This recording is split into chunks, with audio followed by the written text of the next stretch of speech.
family or criminal referral. Could you summarize for those watching what we know about the Russia collusion hoax so far? Well, sir, I think the record will speak that the Russia collusion matter was perpetrated by a political party to go overseas and obtain information from a foreign intelligence asset, only to have that information, which was demonstrably false, turned over to the FBI, who walked into a federal FISA secret court and asked for a secret surveillance court order and lied to the federal court, and we know that because someone was convicted of it, and only to surveil the political opponent. So that is a massive scandal. We helped expose it. And in terms of the pages of productions, I provided 1,400 pages of production related to Crossfire Hurricane, and my predecessors have provided 0. I appreciate that, and I appreciate your courage and commitment to declassifying these important documents for our review, and hope that you'll continue with this commitment. Can we expect to see more declassification efforts regarding the Crossfire Hurricane and Russia collusion hoax? Yes. Thank you. I yield the remaining balance of my time to Chairman Jordan. Oh, I thank the gentleman for yielding. And Director, that's when it all started, right? The whole Russia, that's when it all began. And then it was Mueller, then it was impeachment, then it was Jack Smith and Fonnie Willis and Alvin Bragg and you name it. But it all started then. And that's why I think the gentleman from Texas wants to make sure we get all the information there. And I want to go back to when it was changed. We talked about this earlier. I just want to read to you what the CIA officer said to the House Permanent Select Committee on Intelligence, quote, Brennan refused to remove the dossier, and when confronted with the dossier's main flaws, he responded, yes, but doesn't it ring true? So that's what he initially said. And then when he was talking to this committee, he said the CIA was very much opposed to having any reference or inclusion of the Steele dossier in the intelligence community assessment. So on one hand, you got a witness who was there who said he refused to remove it even though he knew it was garbage. And then he's, on the other hand, telling the committee, no, no, no, we didn't want anything to do with it. It shouldn't have been a part of the intelligence community assessment, which we know it was. You know it was. You found that. Those are two entirely different stories. I think Mr. Brennan has some explaining to do, frankly, what happened there. And I think you said earlier that this whole thing, and I think you said to Mr. Gooden, this whole thing is being looked at as part of this grand conspiracy to undermine the president, whether it's Comey, Brennan, Clapper, former head of the Intelligence Committee, now senator from, whoever it is, that's all being looked at. Is that accurate? Yes, sir. Well, we appreciate that. And part of what's also being looked at, and I think the gentleman from Wisconsin brought this up earlier, what is a burn bag for, by the way? Generally speaking, the intelligence community obviously utilizes and possesses classified documents, but drafts of those classified documents and even ultimate finished products of those classified documents have to be recorded and or discarded. And if they are discarded, the only way we do that, the hard copies, is we literally put them in burn bags that are identified specifically for that purpose, and there is a very exact courier system in which those burn bags are obtained and the material inside is destroyed. So it's to get rid of the material, right? Yes, sir. And it looks like the annex that Mr. Durham in his investigation had was put into a burn bag by your predecessor, I assume, to be destroyed. Is that accurate? Without getting into the stylization of the evidence, anything that's put in a burn bag is for purposes of destruction. Do you find that interesting that the Durham annex was placed in a burn bag, that you would discover that when you took over as the head of the FBI? We found a lot of information in a lot of burn bags. Well, we appreciate you finding that. We'd like to know a little bit more about that, and we look forward to that information coming forward. And I appreciate the gentleman yielding. With that, we now recognize the gentleman from Colorado. Thank you, Mr. Chairman, for holding this hearing. Thank you, Director Patel, for being here today. I have a couple of questions regarding a terrible shooting that occurred in Colorado, a state, as you may know, that I represent. You've testified previously about, I think, what you would describe as your efforts to provide more information regarding the investigation with respect to the horrific assassination of Mr. Kirk. And so, in that same vein, I'm hoping you can provide this committee and my constituents in Colorado with some clarity. Absolutely. I think, as my colleagues know, in Evergreen, Colorado, Jefferson County, a county that I proudly represent, at Evergreen High School, a shooter ultimately injured. 2 students were praying for their swift recovery. There's an article here from Colorado Public Radio. The title is, quote, FBI was already investigating an account that may have been linked to the Evergreen shooter. You're familiar with the circumstances generally, Director, regarding this terrible Of course, tragedy. yes.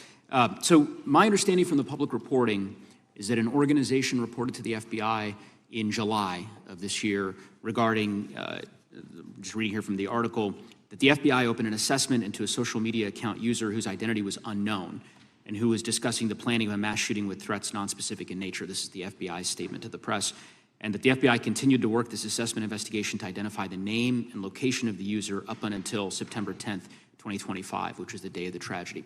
Can you provide us some clarity on what were the impediments to finding, the account user, and maybe describe in greater detail the FBI's work in that regard? Generally speaking, yes, because I know even though the shooter's deceased, the investigation we're not done. Sure. And so the impediments to finding these individuals, and you highlight a great point. We had two huge tragedies in the span of days in this country, the school shooting in Evergreen, Colorado being one of them. And proactively going out onto these social media platforms, which are so large, is our biggest impediment. And we need to rely on the service providers. There's actual legislation, I can't remember the name of it, that's up for renewal, which will, and I think at the end of the month, which gives service providers the ability to report that information in from their end without liability. We need that to continue, because while the FBI has so many people and the police are great at doing it, there's just too many platforms to cover down on. Well, I appreciate that, Director Patel, and I think we're certainly, I'm interested in continuing this conversation, because I think the reporting suggests that that there's a pattern, and that ultimately, we want to make sure that law enforcement is able to prevent this kind of tragedy from happening in the future. I have a question. It's not meant as a gotcha question, so it just frame it there. But it is in regards to some reporting around a periodic transaction report that you had filed earlier,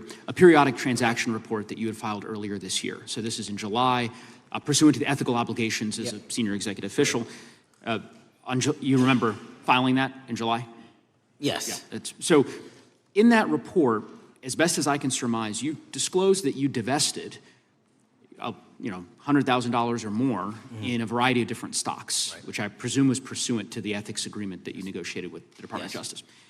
In that same report, there's a disclosure regarding purchases of two different transactions. So between $15,000 to $50,000 in a national coffee house chain, and between $50,000 to $100,000 in a semiconductor company on May 9th and May 12th. Are those transactions that you're doing personally, or are these through a stockbroker, or are these transactions that you're handling yourself? So how they happen is I submit proposals under DOJ guidance to say, hey, I would like to trade this or that, and they run their review, and the FBI runs a review, and then they come back and say yes or no, and then I make the transaction. Is there a reason that you decided to make the purchases into those two companies? Generally speaking, before I got this job, I was, trading stocks, but not a lot, like most people, and I just follow certain industries, and I thought they would be a good investment. So the reason why I ask, right, because you had divested in other companies, and I presume that wasn't because there were actual conflicts. It's just that you wanted to avoid an appearance of impropriety. It was both. Both, but not all of the companies were conflicts. Whatever they make divested from. I don't make the call, they make the call. Sure. Yeah. I guess my point would be, the reason why I ask is, why I said it's not a gotcha question, I have for years led an effort here in Congress to try to ban members of Congress, senior executive officials, from trading stocks. And it's bipartisan in nature. We're working really hard to get that done, Republicans and Democrats. And you can understand, I think, given your role, given the nature of the position that you hold as the leader of the largest law enforcement agency in our country, that divesting entirely, not doing day trading now, I think would be something that would be in the interest of the American people. So I just would hope you would consider that, and that moving forward, that perhaps not purchasing stocks in individual companies, I would think would be something that would be worth pursuing. Gentleman's time is... I'm happy to give the witness an opportunity to answer. Thank you. I'll work with you on it. Gentleman from Alabama is recognized. Thank you, Mr. Chairman. Thank you, Director Patel, for being here today. Newly declassified documents confirm that the intelligence community under President Barack Obama knowingly relied on unverified and fraudulent evidence to manufacture a false claim that Russia, in fact, meddled in the 2016 election. Is there more to be done to uncover the depths and origins of the Russian collusion hoax? There is, and we're doing it. Why should Americans still care about that, Director Patel? Everybody wants to talk about a weaponized bureaucracy. And when we put out the facts about a weaponized bureaucracy, not because I said so, but because we found the FISA documents, because we found the 302s and the 1023s, then it becomes a political football. My job is to continue to put out that information and let the American public read it for themselves when I'm lawfully able to do so. And that's been my commitment on any subject, Russiagate or otherwise. Wherever the law allows me to do it, I will do it. You know, when I first came in 2020, the number one concern as I was doing town halls was the weaponization of the government against the American citizen. And so are there things that you're doing, structural reforms that implementing so that the FBI cannot be weaponized again, whether it's against President Trump or future elected presidents? It shouldn't be weaponized against anyone. And the structural reform is simple.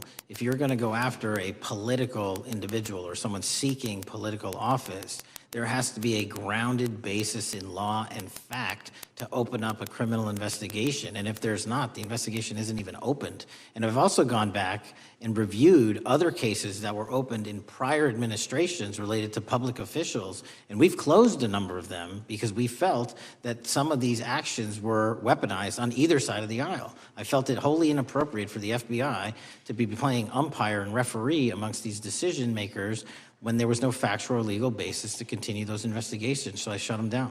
And I think that's so desperately needed because we need to restore trust in law enforcement and certainly in the DOJ and the FBI so that the American people don't fear the very government that's supposed to protect them. And so thank you for doing that. On August 11th, you released to the committee documents concerning leak investigations that began in 2017. Do you believe these leaks were accidental or were they intentional in order to influence public opinion against President Trump? When I can publicly make a final decision on that, either through a recommendation of charging that the DOJ makes or findings that I have, I'm able to do so, but they're still not complete. Why did the FBI under Director Comey want to undermine the Trump administration? I don't know. You'll have to ask him. Think it might have been political? How will Director Comey be held accountable for his leaks and classified information concerning the Russian collusion hoax? Well, anyone. Doesn't matter what you did before or what seat you were in. If you leaked classified information, that's illegal. And we will investigate it fully. And if we can bring enough evidence to recommend charges to the Department of Justice, we will. But as you know, in these leak investigations, it's very difficult to produce the information necessary. We know leaks happen. They literally happen every week. It's one of the most destructive things to this country. Media receives classified information beneficial to one side or the other. I'm a fan of none of it, and I want to shut all of it down. And we need to bring some real cases to deter individuals from doing that, and that's my focus. What was Comey's role in creating the ICA? You know, speaking from my memory, as the head of the FBI, he was charged under then Director Brennan, and Director Clapper and the other IC elements to come in with the NSA, CIA, FBI, and ODNI and put together a collection of information on how the information sort of surrounding Russiagate came together. So he represented the FBI in that. Was former Director of CIA, John Brennan, he's denied that the Steele dossier was used in creating the ICA. Is that true? Well, it's, without commenting on him, the FISA has been released, and the dossier was in the FISA. It was in 4 FISAs. So I'll let the public decide. Well, former Director Brennan actually denied repeatedly that he pushed for the Steele dossier to be included in the ICA. Is that true? I'll let his testimony speak for itself, but then Deputy Director Andy McCabe also testified to the House Intelligence Committee, which has now been declassified, that were there no Steele dossier, there would have been no FISA. Well, my time's getting close, but let me tell you this, sir, and well, my colleague from Texas said, thank you for the job you're doing. You're making the American people safe. You're restoring trust in these agencies that so many of us had lost trust in. So thank you for the work you're doing. That thin blue line, you're doing a fine job, and we want to let you know we appreciate it. Thank you. God bless you. Lady from California is recognized. Thank you, Mr. Chair, and thank you, Director, for coming here today. And actually, thank you for your response to my colleague from New York who asked you earlier about violent extremism. And you said that there is violent extreme ideology on both sides. And I think you actually alluded to that same statement yesterday in the Senate. So I too have some questions I'd like to ask you. These are not gotcha questions, and just deny, please, what you deem to be false. So Dylan Roof, who followed white supremacist propaganda, murdered 9 black parishioners in Charleston in 2015. Do you deny this? I'm sorry. Dylan Ruth? Roof? Can you give me some more information? You're head of the FBI, you probably know this. If you don't know, that's fine. If you can give me a reminder, I've got a lot in front of me. It was national news. Robert Bowers murdered 11 Jewish worshipers in Pittsburgh in 2018. I do remember that. And it was the deadliest anti-Semitic attack. So do you admit that that happened? I'm not saying the other thing didn't happen. I'm just asking for a little information. Patrick Cruces, who posted a manifesto about a Hispanic invasion, walked into a Walmart in El Paso, Texas in 2019 and began firing. He murdered 23 people that day, and the youngest was 15. Do you admit or deny that that happened? I'll take your presentation as accurate. All right, well, I have to say all of these cases have been adjudicated. As I said, they are not gotcha questions. These incidents were national news. And as director of the FBI, you have access to all of this information. So in 2022, Peyton Grendon walked into a supermarket in a black neighborhood in Buffalo, New York, and started shooting. He murdered 10 people that day. And on September 10th, your friend Charlie Kirk was assassinated. Tyler Robinson has been taken into custody and charged, but also on that day, Desmond Holley, a 16-year-old white male, shot and injured 2 students at a high school in Colorado before killing himself. And according to the Anti-Defamation League, he had a fascination with mass shootings and white supremacy. So do you admit to, deny these facts? Those happened. Okay. Your predecessor, former FBI Director Christopher Wray, said that one of the most dangerous concerns is that racially motivated violent extremism, especially white supremacists, has been the biggest chunk of our domestic terrorism cases and is responsible for the most lethal attacks over the last decade. Do you admit or deny, A, that he said this? I'll let the record reflect that. Whatever he said was what he said. All right, and do you agree? That there is racially motivated crimes being committed in America, yes.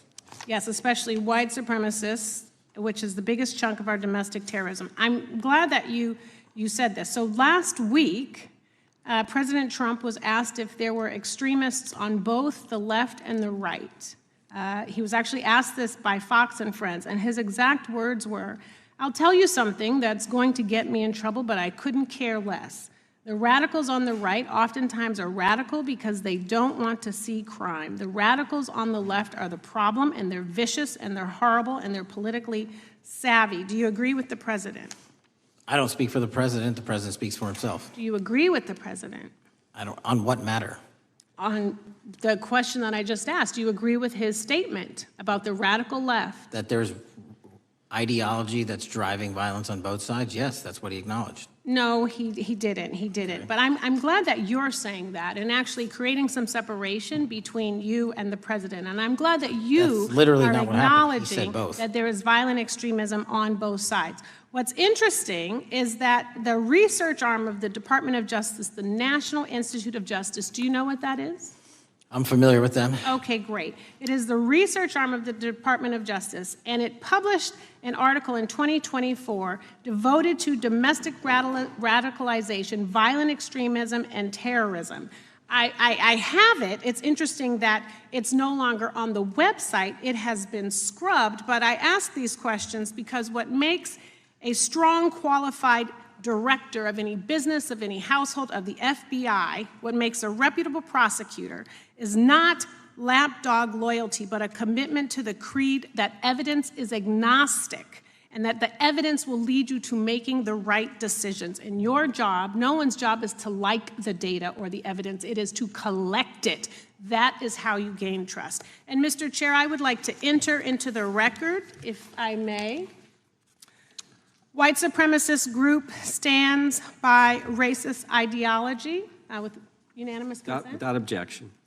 Dylan Roof, the radicalization of the alt-right and ritualized racial violence. Without objection. Thank you. Another article, how Robert Bowers went from conservative to white nationalist. I'd like to enter that into the record with me. Without objection. Patrick Cruces believed he was fulfilling Trump's wishes in El Paso attack, his attorneys said. I'd like to enter into the record. Without objection. Buffalo shooting, how far-right killers are radicalized online. I'd like to enter that into the record. Without objection. Evergreen high school shooters online activity reveals fascination with mass shootings, white supremacy. I'd like to enter that into the record. Without objection. Murder and extremism in the United States in 2024, a report by the Anti-Defamation League. I'd like to enter that into Without the record. objection. And the article, the report that was scrubbed from the DOJ just recently, National Institute of Justice Journal focusing on domestic radicalization, violent extremism, and terrorism. I'd like to enter that into the record. Without objection. And lastly, the libertarian think tank Cato and their analysis on violent extremism and the right rising in extremist acts. I'd like to enter that into the record. Without objection.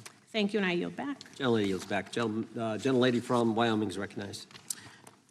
Just very quickly, Director Patel, thank you for being here, for your service to this country, and for the transparency that you have brought to the FBI and for the American people. Transparency that was absolutely non-existent in the Biden administration and FBI.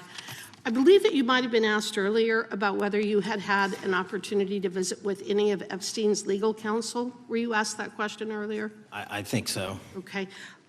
One of the legal counsels or legal fixers for Mr. Epstein was Stacey Plaskett, the Democrat delegate to Congress from the Virgin Islands. So perhaps for those on the other side who are interested in talking to Jeffrey Epstein's attorneys, they could sure visit with one of their own colleagues.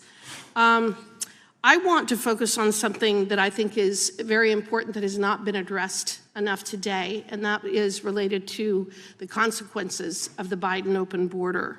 One consequence of the Biden border crisis is the impact that it continues to have on our tribal communities, with the cartels taking advantage of our open borders, the Mexican drug cartels, by infiltrating our reservations and bringing violence, drugs, murder, trafficking, and more. Last year, when I questioned the Attorney General Garland about what the DOJ was doing to protect these communities, he simply deflected responsibility and said that Congress had not appropriated sufficient resources for them to be able to protect our tribal communities. Mr. Patel, what is the Trump FBI doing to counter the drug cartel infiltration and other violent crime targeting our Native American communities? Thank you. It only took more than half of this proceeding to talk about one of the priorities that the FBI has, which is crimes on tribal lands. Every single crime that we have been talking about, whether it's child predators, human trafficking, narco traffickers, murder, they all happen on tribal lands as well. And I've said since the beginning, it is a priority, which is why we launched Operation Not Forgotten on tribal lands.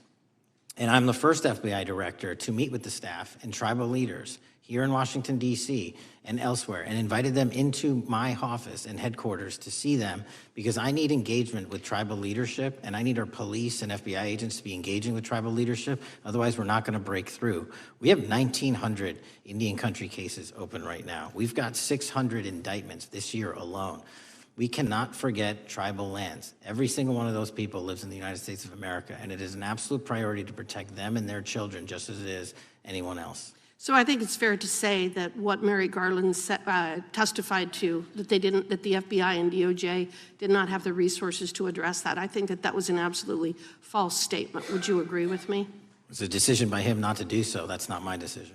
At the end of August, the U.S. Attorney and FBI announced that nearly 100 personnel representing members of the Safe Trails Task Force operated near Wyoming's Wind River Reservation to assist with reducing drug trafficking and illegal guns. Director Patel, you have routinely stated that it is your mission to partner with and strengthen local and state law enforcement partners. How does the task force and other FBI efforts bring tribal law enforcement into this process? The major problem with tribal lands is the sheer tyranny of geography and the amount of coverage that they have on land versus the personnel they have to do it. So what we've done is constantly surge resources to tribal lands across this country on a 30, 60, 90-day rotating basis, reporting back to us saying who needs more. And what we found is that most of these lands can be assisted by our counter-UAS program, our drone capabilities, and we're going to do it because what's happening is the Mexican drug cartels are literally flying overhead, dropping their cargo, their narcotics onto this land where no one's looking, and then it's being disseminated to children, to youth, to adults on that land, and killing them. And we got to stop it before it gets dropped off.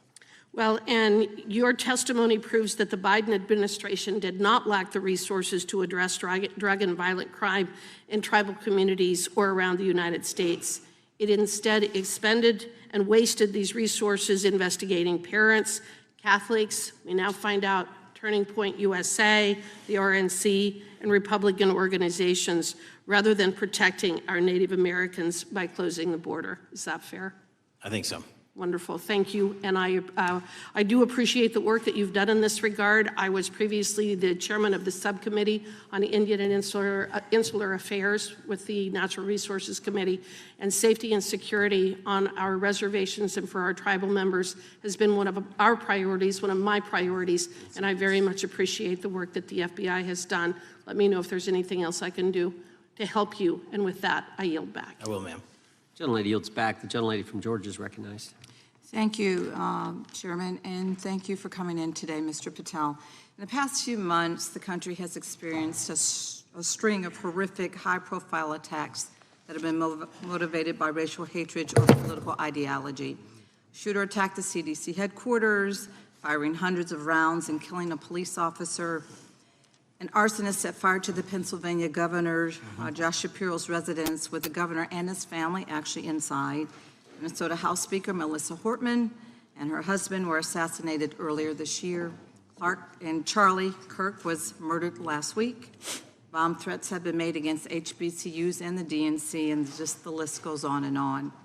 I only have just a few minutes today, so I don't want to take a lot of time to go into all the countless and devastating violent crimes and incidents that have happened at our schools or on our streets and in our communities that have just been happening all year long. Mr. Patel, just yes or no, is this type of political violence ever acceptable in your eyes? No. I'm glad that we agree that these heinous acts designed to instill fear and division in our nation are never, ever acceptable, yet each of these incidents has recently taken place under your watch. The FBI's website states that protecting the United States from terrorist acts is the FBI's #1 priority, including from domestic terrorists. Is this still your #1 priority? Domestic terrorism? Preventing domestic terrorism. Our #1 priorities are protecting the homeland and international terrorism and crushing violent crime, and domestic terrorism sort of interlays between both of those. Okay, so, well, then I'm glad that you're giving us the right answer, but unfortunately, your actions kind of tell a different story. Earlier this year, you granted the ranks of the FBI's Domestic Terrorism Operations Section. This is the section of the FBI that is most directly responsible for addressing political violence in our country by preventing attacks from occurring and effectively responding to them if they do. The agents in this section are the ones who stopped an individual stockpiling weapons, who planned to attack schools and churches in Florida and seized bombs made by an ISIS sympathizer in New Orleans. And instead of ensuring that this section has all the resources that it needs at a time when its mission is critical, you fired its decorated veteran FBI agents who have served their country proudly under Republican and both Democratic presidents, and you scrapped the tools that they developed to fight domestic terrorism, including the National Domestic Terrorism Incident Database. I mean, most of that is just not true. We have 1,700 current DT-managed programs. We're up 300% in the amount of cases we brought against nihilistic, violent extremists, including 764, wishing to harm our children. The FBI and the men and women are getting after that problem set more than ever because I've unleashed them to do so. And any insinuation that these tragic occurrences across the country are somehow singularly my fault or disgusting because that watershed goes Mr. down to the Patel, men I'm and going to women at the reclaim my FBI, time. Mr. Patel, and I'm they gonna are not reclaim my time. responsible Mr. for it. Chairman, I'm I'd like happy to work with enter a you unanimous to consent- get them what they Gentle- need. Consent Gentlelady request. controls the time. Unanimous consent request. She'll state a request. Thank you very much. Into the record, an article from Reuters titled FBI Scales Back Staffing, Tracking of Domestic Terrorism, Probes Sources Say. Thank you very much. Without I objection. appreciate that. So, Mr. Patel, and it isn't just the domestic terrorism operations section. Under your watch, agents are fully diverting their attention to these anti-immigrant and city takeover operations, leaving our children vulnerable to dangerous networks of online predators, both domestic and international. You pulled more than 120 FBI agents from their normal duties to operate sobriety checks and conduct traffic stops, exposing the FBI's fleet of unmarked cars and thereby making it harder for the FBI to combat violent criminal gangs, foreign intelligence services, and drug traffickers in the process. That's simply not true. If we were not able to do two things at one time, how would we be Patel, I seizing reclaim record my amounts of time. I fentanyl? reclaim my time. 23,000 Chairman, I'd like to violent enter felons have been into the arrested. Time belongs to the More More gentlelady. than twice as many as Consent last Time request. belongs to the gentlelady from Georgia. Thank you very much. And this request basically is, it is an article from Reuters, which quotes law enforcement officers familiar with agents who once covered child exploitation cases, but now focus on immigration child exclusive. Thousands of agents diverted to Trump immigration track down. Mr. Patel, in the short time I have left, your tenure as director of FBI has been somewhat problematic. Americans are left definitely less safe under your watch. You have gutted the FBI's ability to keep safe from domestic terrorism. You have sent FBI agents to conduct traffic stops and round up hardworking immigrants who pose no danger to public safety. People even President Trump referred to as good, long-time workers. Your job is to protect and serve the American public. Time of the You have gentlelady. spent your time protecting heinous individuals and using the FBI to serve as a political circus. You at times have appeared unequipped. Time of This the country gentlelady has deserves better, and expired. I yield. Gentlelady yields May I back. respond? Sure can. Simply put, what is it? Are we failing? If we're failing, how are we arresting 23,000 violent felons? Twice as many as this time last year. Are we failing? Because if we're failing, how are we seizing 1,500 kilograms of meth, 25% increase from last year? Are we failing? Because we captured 4 top 10 FBI most wanted from around the world in 7 months. That's more than the entirety of the last administration. Are we failing? Because we put 1,500 child predators in prison. Are we failing? Because we dismantled 300 human trafficking networks. Which is it? You don't like me, that's fine. But don't you dare disparage the men and women of the FBI that are producing record results in historic fashion to protect this country. They are kicking ass for America, and they're going to continue to do so. And we appreciate your leadership. The gentlelady from Florida is recognized. When I was home recently, I met with the agents leading the Tampa office of the FBI, and I saw what they're focused on in my community: stopping drug traffickers, rescuing children from exploitation, fighting cybercrime, protecting us from acts of terrorism, foreign and domestic. And I know from my time as a federal prosecutor and a judge that this work by the Bureau doesn't make headlines, but it is happening every single day. At the top, accountability is necessary, transparency is critical, but today we've seen an effort not just to diminish, but to distort the work of Director Patel and the agents he leads. If we really care about transparency and about truth, then what we owe to the American people is this reality: that thousands of dedicated professionals at the FBI wake up every single day thinking not about themselves, but about this country, and keeping every single one of us and our children safe from harm. And Director Patel, I would like to hear from you the facts about what the FBI is doing in your efforts to fight crime. Director Patel, isn't it correct that since January 20th, 2025, the FBI has made over 25,000 immigration-related arrests, including 350 members of Tren de Aragua and 195 members of MS-13? Those numbers are accurate. The Tren de Aragua numbers are up over 350% from the year before.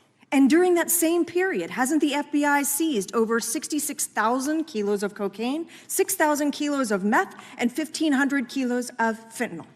Not to be nitpicky, but it's 89,000 kilos of cocaine and 7,300 kilograms of meth. And isn't it also true that the FBI Tampa Division's Panama Express Strike Force specifically seized nearly 67,000 kilos of cocaine valued at more than $1.6 billion from illicit maritime vessels? One of our best operations out of the Port of Tampa, and I was down there in South Florida when Panex did their work. Director Patel, since October 7th, 2023 Hamas attack, the FBI has been a co-leader of the Joint Task Force October 7th. Isn't it correct that this task force is actively working to bring justice for victims and to prevent terrorist infiltration at our borders? Yes, ma'am. Since January 20th, hasn't the FBI arrested 59 foreign intelligence operatives for spying or smuggling dangerous material into the United States? Yes, we have, and that's on track to be more than 25% than ever before. And the FBI has also been leading operations against major cyber threat actors, including those from Russia, China, Iran, and North Korea. Isn't that right? A 17% increase from year to date last year. Director Patel, the FBI's child exploitation task forces continue to investigate predators who target children online and across our communities. How significant is that threat today, and what results have you seen under your tenure in bringing these offenders to justice? We have, under Operation Grayskull, dismantled dark web units that are operating online, not just in the United States, but across the world, to do our children harm. We have taken into custody more suspects than ever before on those who seek to harm our children. That is what the men and women of the FBI do, and that's what they're going to continue to do.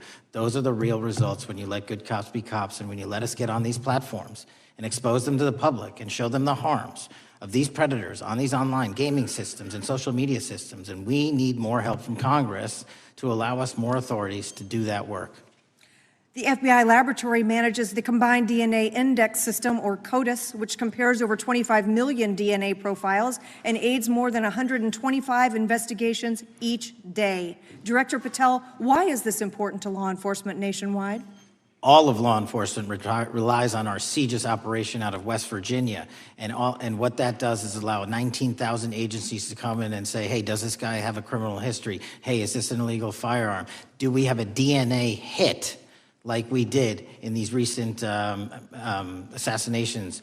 That's what the FBI brings to bear, because local and state law enforcement agencies just don't have that capability, and we're doing it 24/7, 365. CJIS does not close for 1 minute.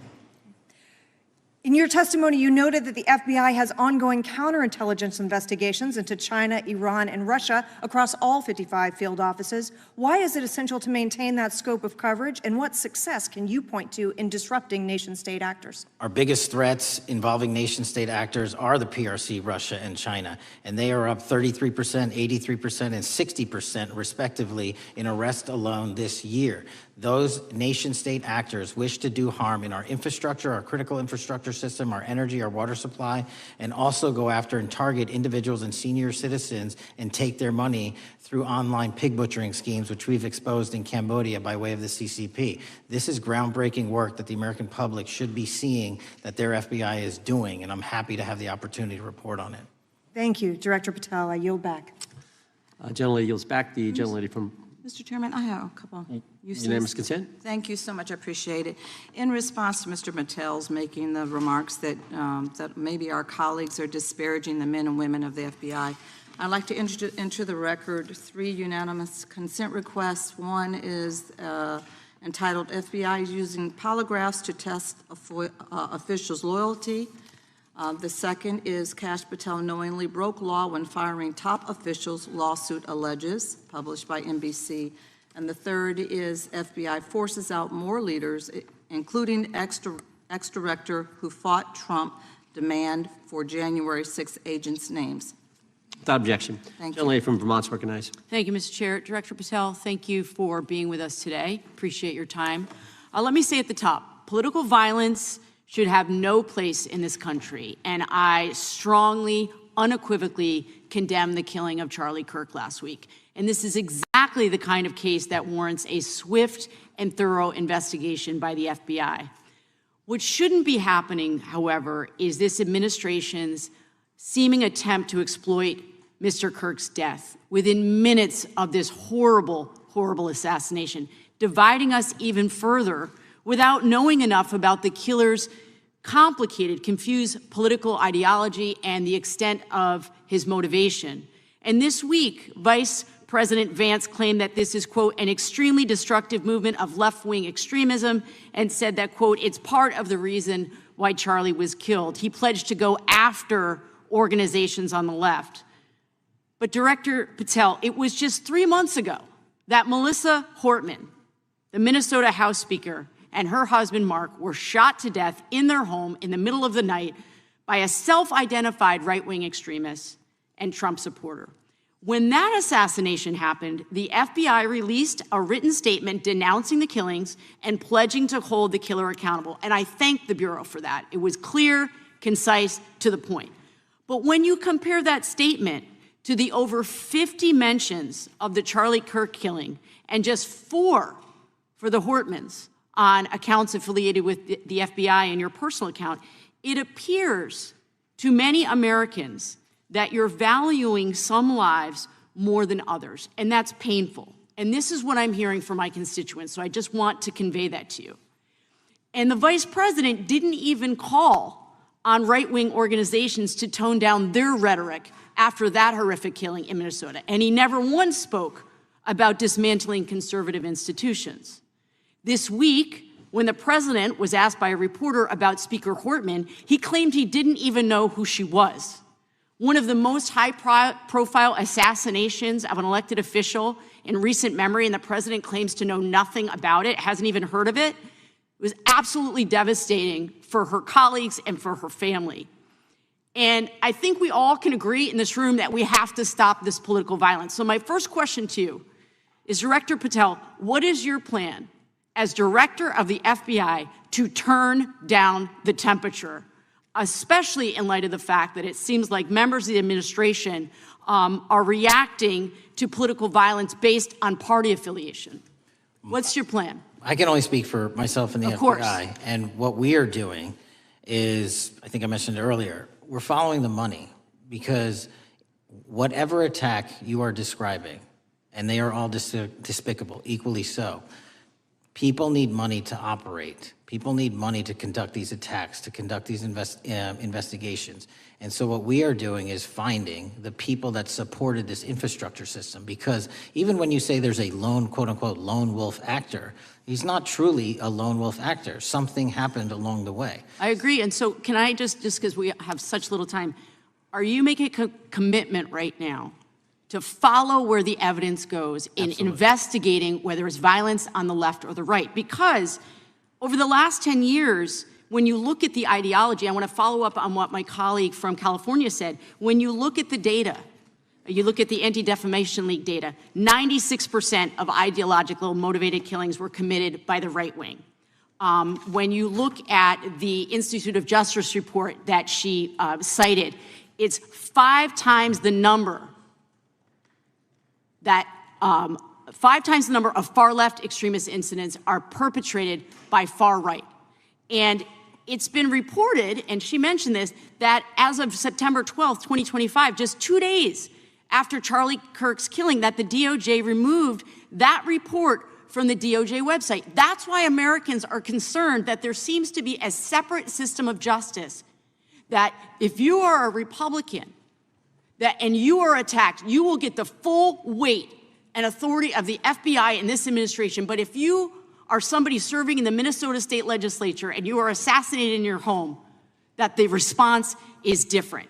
And I think to ignore the threats from the right or try to do a both and when there are multiple instances when it's overwhelmingly coming from the right, this is a disservice, because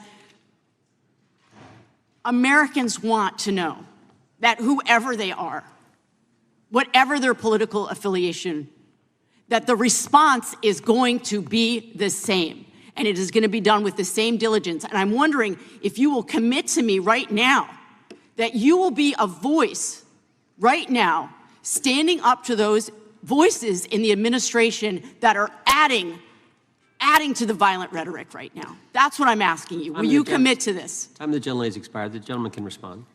My voice will be through the investigations that the FBI conducts, and we will conduct them all lawfully and equally. Can we expect in the future that your tweets in related to one killing will be the same level of concern? The gentleman from Texas is recognized. Thank you, sir. Director Patel, thank you for being here today, and most importantly, thank you for restoring trust and faith in the FBI, which has been severely eroded under the Biden administration. Thank you for your service and your continued service in this capacity. On April 7th, 2025, Charlie posted on X, "Assassination culture is spreading from the left. 48% of liberals say it would be at least somewhat justified to murder Elon Musk. 55% say the same about Donald Trump. In California, activists are naming ballot measures after Luigi Mangione. The left is being whipped into a violent frenzy and set back. Whether losing an election or losing a court case justifies a maximally violent response," end quote.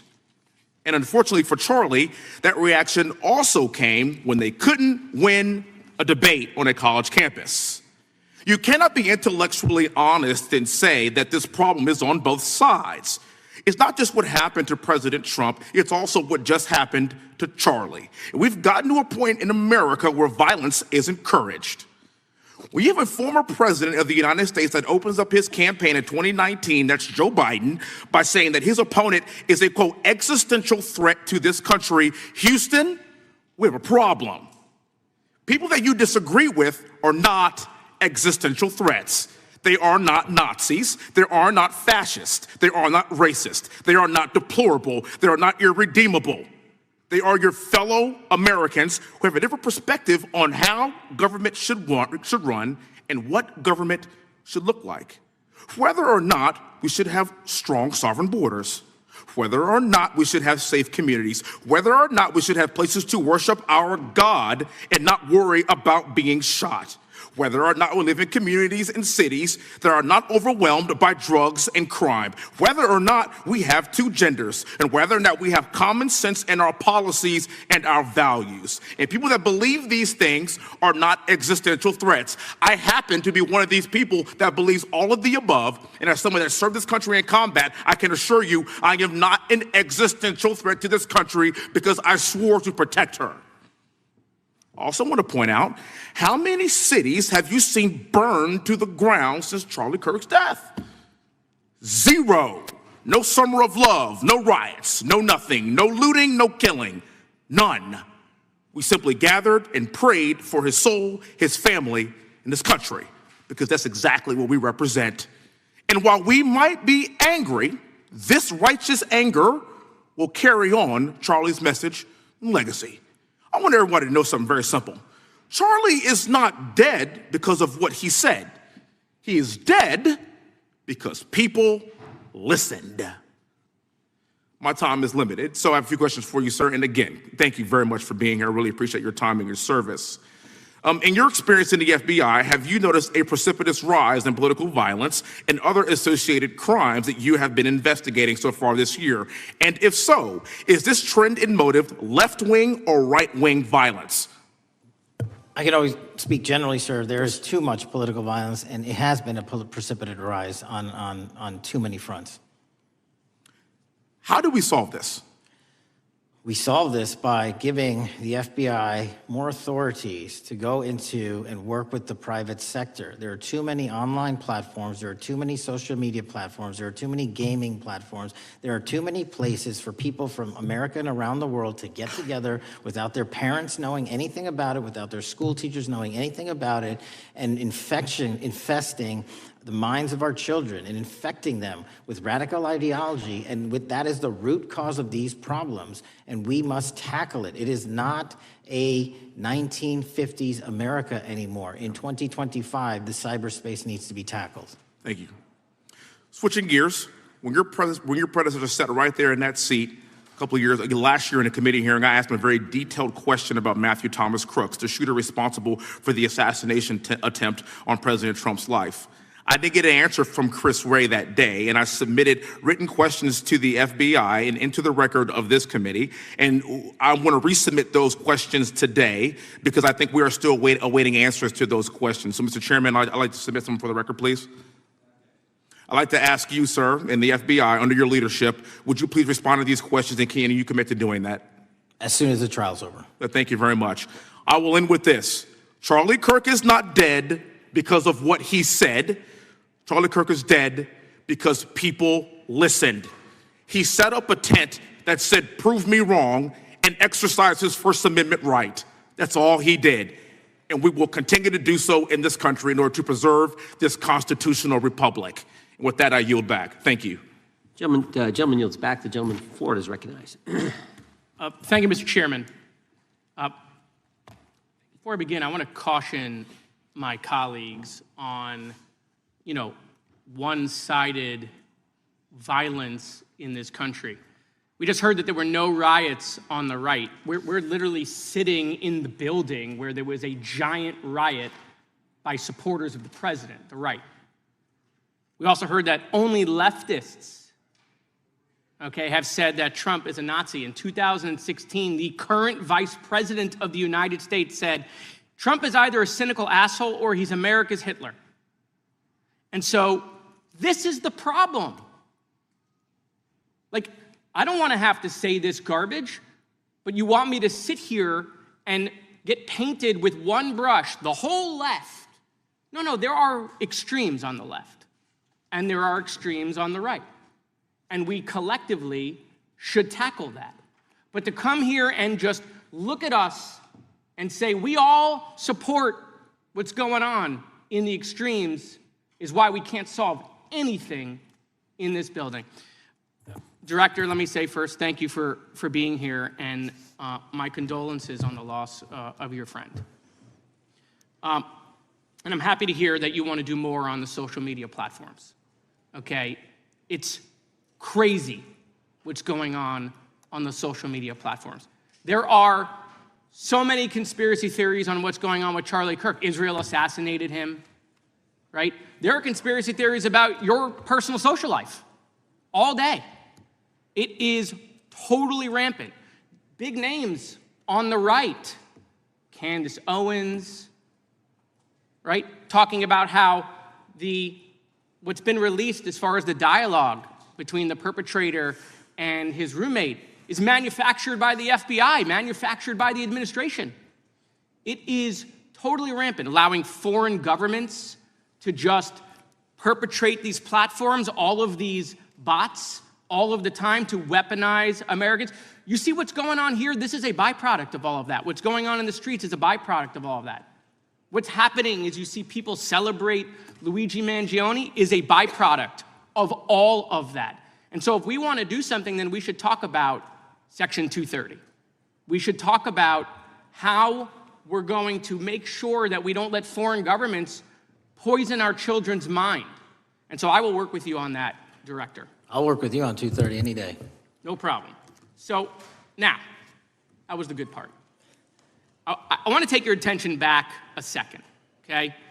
Breaking news. Kash Patel is nominated to be the FBI director. Dan Bongino is nominated to be the number 2 at the FBI. MAGA celebrates, rejoices, bells are ringing out. The team, Patel, Bongino, that sought out every podcast microphone to talk about the Epstein list. The names are finally going to get released. It begins. They produce white binders. Phase 1 with the podcasters. This is not actually one of them, of course. I made this. Your name's on it, right? And the names are going to come out. Pam Bondi says the list is on her desk. Then a memo comes out all of a sudden and says, there's no list.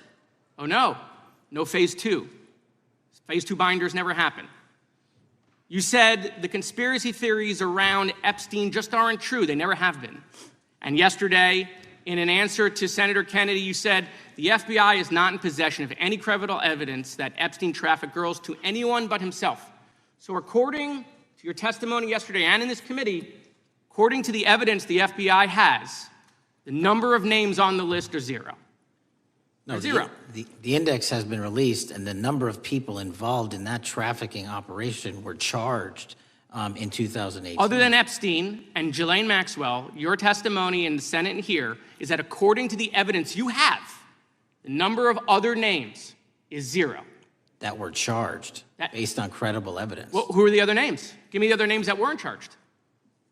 we are not releasing the names of anyone because the Department of Justice never does that of anyone that didn't have any credible information to attack them. Let me move forward. The president has, you've seen the picture of the woman's body with the writing and the president's signature. The president says that's not his. Mm-hmm. Okay? The president says it's not his. The Republican colleagues say it's not his. The administration say it's not his. Will you be opening up an investigation into the Epstein estate for putting out a fake document with the president's signature linking him to the world's largest pedophile ring? Will you be opening that investigation into that? On what basis? On what basis? They literally put out a fake document, according to the president, with a fake signature. It's a forgery of the president of the United States signature. That's the basis. Sure, I'll do it. Okay, I look forward to that investigation. Am I over? Thank you, Mr. Chairman. I appreciate your diligence. Gentleman's time has expired. Chair now recognizes the gentleman from California. Director Patel, as you know, my state, California, is home to the worst public infrastructure failure in U.S. history, known as California High-Speed Rail, although the name is probably a misnomer. Earlier this year, I joined your counterpart at the Department of Transportation, Sean Duffy, doing a compliance review of the federal money the state has received, and the outcome was that the state has not complied with the terms of its billions of dollars in funding because it hasn't actually built anything. And so that federal funding has now been cut off, but a lot of us in California still have questions as to where all the money went. We're 17 years in to this project, and absolutely nothing has been built. Not a single bit of track has been laid. There are no stations. There are no passengers. And the plan initially was to have the whole thing, LA to San Francisco, done by 2020 at a cost of $33 billion. Yet here we are in 2025. Nothing has been built. And according to the New York Times, the project won't even be completed this century, and the total cost is now estimated to be over $130 billion. So I just wanted to ask you, do you think this is something that bears scrutiny, or can you confirm whether there's any kind of investigation going on at the FBI? The FBI certainly can't investigate incompetence, but the FBI certainly can investigate and does investigate waste, fraud, and abuse. And so if we have any information that indicates that that happened in this situation or anything else, we'll look at it. Thank you very much. We've also, been talking some today about the issues that occurred at the border during the Biden administration. And you might not agree with your predecessor on everything, but you probably would agree with some of the statements he made in testimony before this and other committees, raising alarms about the risk of terrorism from illegal border crossings. Since becoming director, have you gotten some insight into how well calibrated those warnings were, and what is the status of that risk now? Since becoming director, there's been a sharp decrease of border crossings for known or suspected terrorists from the southern border. But unfortunately, there has been a sharp increase of known or suspected terrorists entering through our northern border. And so what I'm trying to do is work with our northern border states and our interagency to tackle that problem. But it is an absolutely massive border that can't physically be sealed. So we're going to have to get creative and put more resources into that.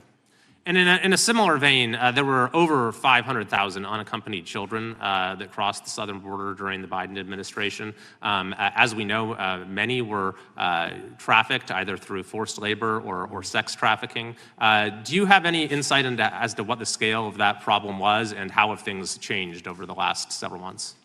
Other than what you outlined in terms of how it was described, I don't have any additional details. In terms of how many people are being trafficked into this country, especially unaccompanied missing children, that number has drastically reduced because the coyotes that smuggle these children for their criminal activity are the same ones that smuggle in narcotics, or the same one that traffic older age women. They're all interconnected, and because of the sealing of the southern border by this administration, that has come to a near halt. That is a very important point, that we have seen far fewer victims of human trafficking because we've finally prioritized border security. And by the way, you have children who are getting rescued because of the immigration enforcement activities that unfortunately some politicians in my state are trying to stop, thereby stopping those kids from getting rescued.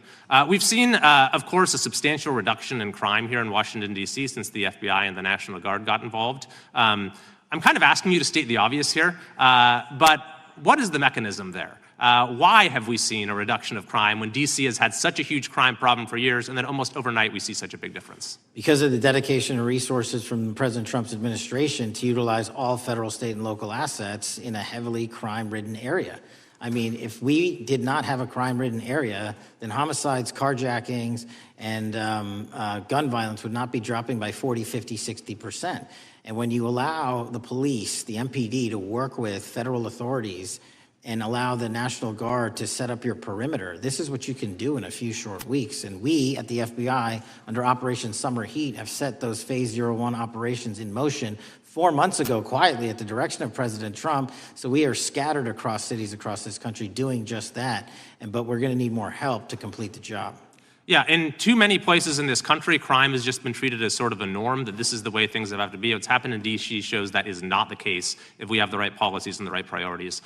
Finally, this is tragically the second time in as many years that we've had an FBI director here following either an assassination or an assassination attempt. And so since there's been some time now since from the attempted assassination on President Trump at Butler, would you say that the public's understanding of what took place on that day is fairly consistent with all of the facts as you know them, or do you believe there's still material facts that have not been made public or are not fully understood by the public? No, I think it's fairly consistent. Thank you. I yield. Gentleman yields back to the lady from Texas, recognized. Man, oh man, there has been so much today, and I truly don't know where to start. So I'm just going to make sure that we start off with a few facts. So a couple of facts that we need to make clear for everyone is that, number one, Director Christopher Wray, when he was appointed to be the head of the FBI, was appointed by Donald Trump. Now, I will agree that I definitely take issue with a number of decisions that Donald Trump makes, especially when it comes to the people that he decides to appoint to very important positions, including this one, because I did have to make sure that I wasn't going crazy. But when I say that you are the least qualified FBI director in the history of the FBI, that is real, because you are the only one that never even served with the FBI prior to joining, yet we are supposed to believe that That's you are false. the greatest thing since sliced bread. I didn't ask you a question. Now, what I want to go through is to talk about why you are a failure and why, honestly, we just need to tell you bye-bye. I know that you got a little upset and you put on your show for your boss because it seems like you're trying to save your job when it came to talking to Senator Booker yesterday. But let's go through some of your failures.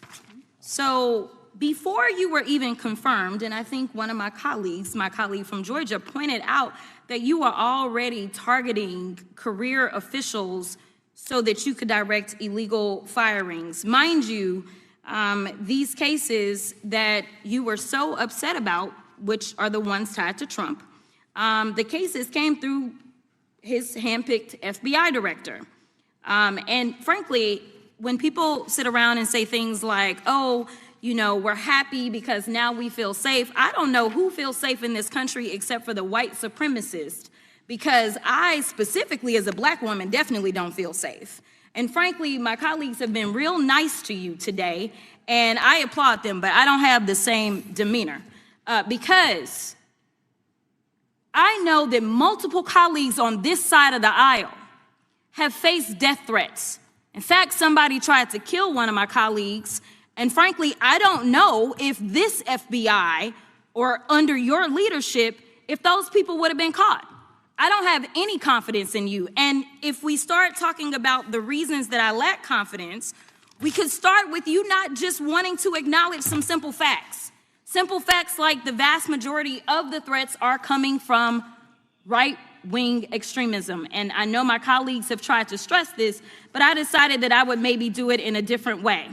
Number one, I have a couple of UCs. Ken Buck, one of multiple Republicans receiving death threats for voting against Jim Jordan as House Speaker. Without objection. Another one, Republican lawmaker says she received death threats after voting against Jim Jordan in Speaker's race. Without objection. In addition, there was another one from another colleague who now is leaving Congress because they said that they were calling his wife anonymously and threatening her life to the extent that she ended up sleeping with a firearm. Without objection. Okay, so here's the deal. How are we supposed to have confidence when you're sitting up here telling the Senate yesterday that it will take you 14 years before you can get the FBI fully staffed to do their jobs? You're also now redirecting resources so that they can go and play ICE agents on the streets. You're getting rid of your most qualified people, and even when it came down to somebody that you consider to be a friend, you were posted up having some fancy dinner to the extent that you posted not only once erroneously, you posted twice erroneously as it relates to catching somebody, and then you want to go and say, let me take a victory lap.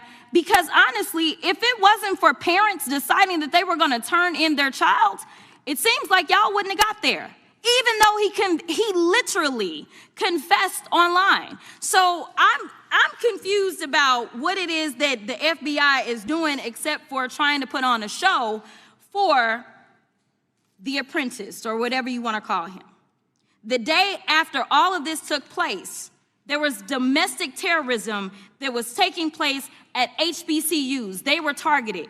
Yet I didn't hear anything from the FBI about what was going on. And again, black people kept saying, how did we end up in this?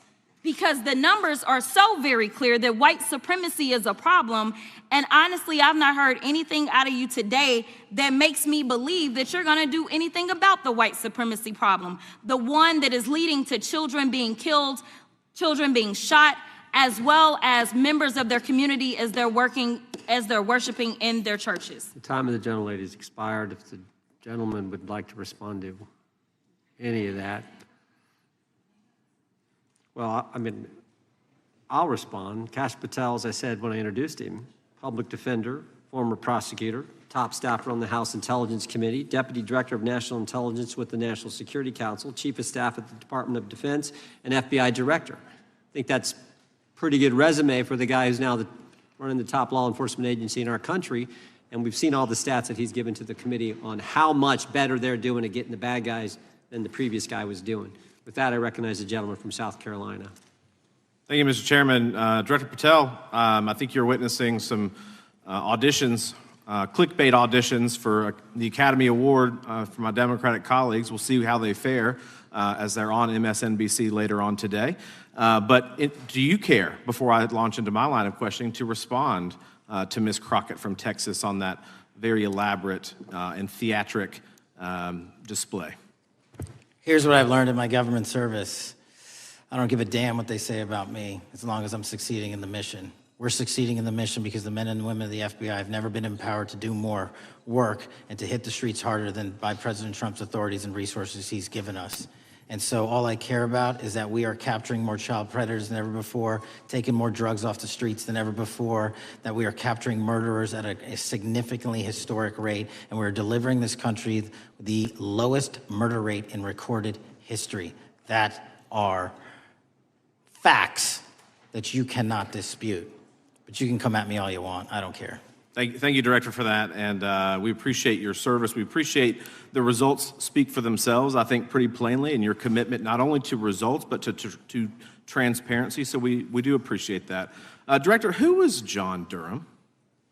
He was a former federal prosecutor, United States attorney, and ultimately appointed special counsel in the first Trump administration. Correct, and there was a document that he released in his findings called the Durham Report. What was the Durham Report briefly, and what were the findings very briefly? It was every special counsel that's appointed produces a report to the Attorney General.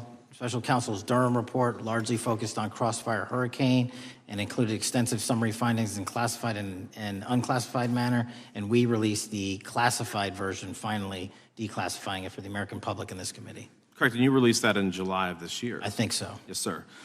Isn't it true that in the classified Durham Annex, as it's referred to, that in 2016 the Obama administration obtained intelligence information from a source contained in two separate memoranda, one in January of 2016 and one in March? The two memoranda described confidential conversations between DNC Chair Debbie Wasserman Schultz and two individuals from the Soros Open Society Foundation. Isn't that true? As written in the report, I'll let it speak for itself. In the Durham Annex in January of 2016, The memorandum noted in part that President Barack Obama intended to scuttle the FBI's investigation into Hillary Clinton's private email server and mishandling of highly classified information during her time as Secretary of State. Isn't that found in the report? I believe so. Isn't it also found in the report that in March of 2016, the memorandum also included references to the same Obama effort to shut down the Clinton investigation, but additionally outlined a plan to falsely connect Trump to Russia? Isn't that in the Durham Annex? I think it's in more than the Durham report, but yes. The memo also stated in part that, quote, the Democrat Party's opposition is focused on discrediting Trump, among other things. The Clinton staff, with the support from special services, is preparing scandalous revelations of business connections between Trump and the Russian mafia. Isn't that also found in the now unclassified Durham Annex? I believe so, sir. According to the Durham Annex, based on analysis and translation of the intelligence, FBI analysts believed that special services could either mean the FBI or CIA, or the Trump dossier author Christopher Steele. Isn't that in the Durham Annex? I believe so, sir. When the Obama administration received intelligence in March of 2018, Fusion GPS was preparing open source opposition research regarding purported ties between Trump and Russians. The research was paid by the Clintons campaign and the DNC. Isn't that open source and also in the Durham Annex? I believe both. Okay. And so also in the Durham Annex, which I found interesting, was the potential campaign plan was shared with high-ranking career officials at DOJ. Isn't that in the Durham Annex? I believe so, sir. The Durham Annex describes that in July of 2016, emails allegedly between Leonard Bernardo, senior vice president of George Soros's Open Society Foundation, included data providing specificity on the Clinton plan in an attempt to smear Donald Trump by falsely linking him to Russia. Isn't that in the Durham report? I believe so. And so, briefly, this additional evidence that you've unclassified and released to the American public, what does that purport to show or augment about the Durham report that you can share with the American people? Put simply, that the FBI was weaponized. Against a political campaign. Yes, sir. Thank you for that, Mr. Chairman. I yield back. Gentleman yields back. The I have UCs. gentlelady from Texas recognized for unanimous consent. Yes. First one is Russia's ghostwriter hacker group takes aim at German election. This is from Politico. Without objection.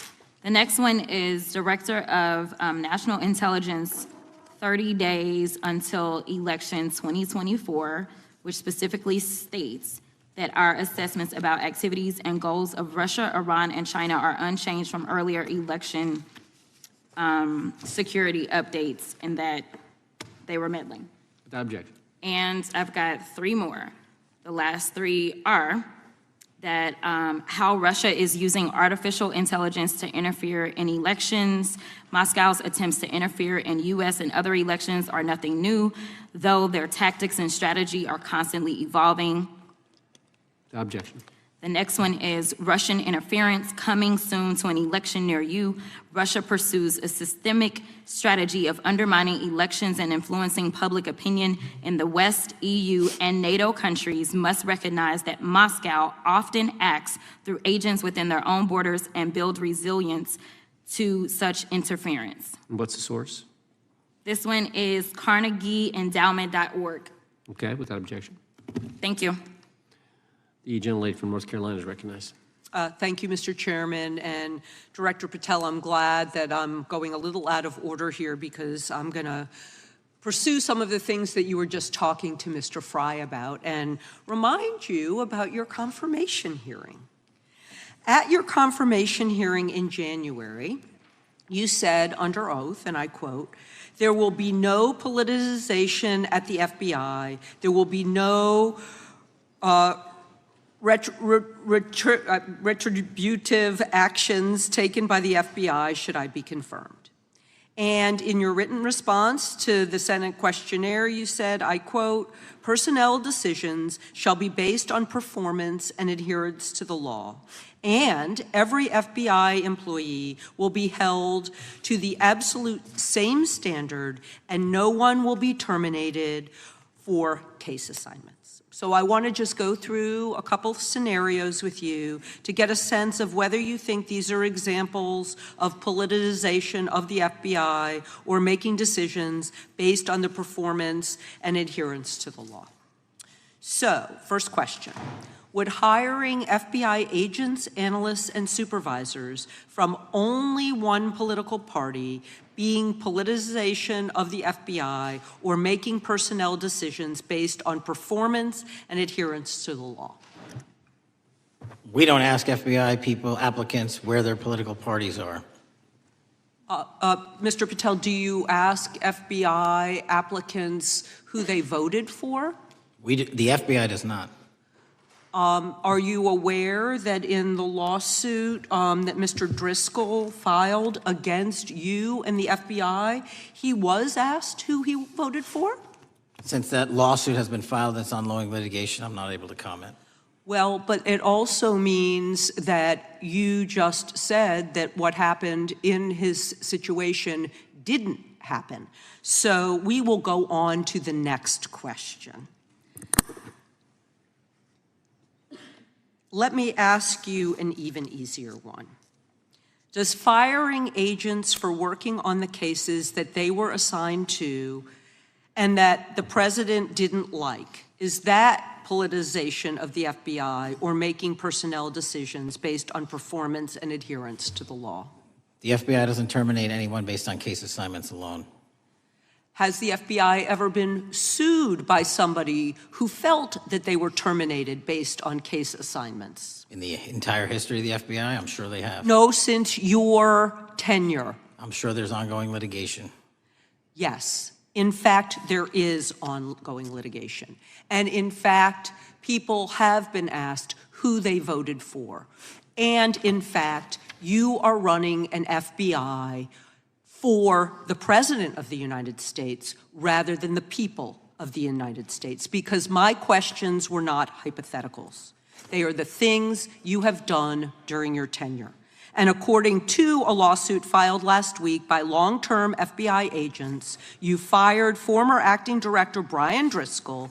He had served with the Bureau for nearly 20 years, earned a Medal of Honor, Medal of Valor for bravery during the dangerous ISIS raid, and had a wealth of crisis response experience and led the FBI's critical incident response group. When the Trump administrations interviewed Mr. Driscoll for that role, they interrogated him about his political leanings and who he voted for in the last 5 elections.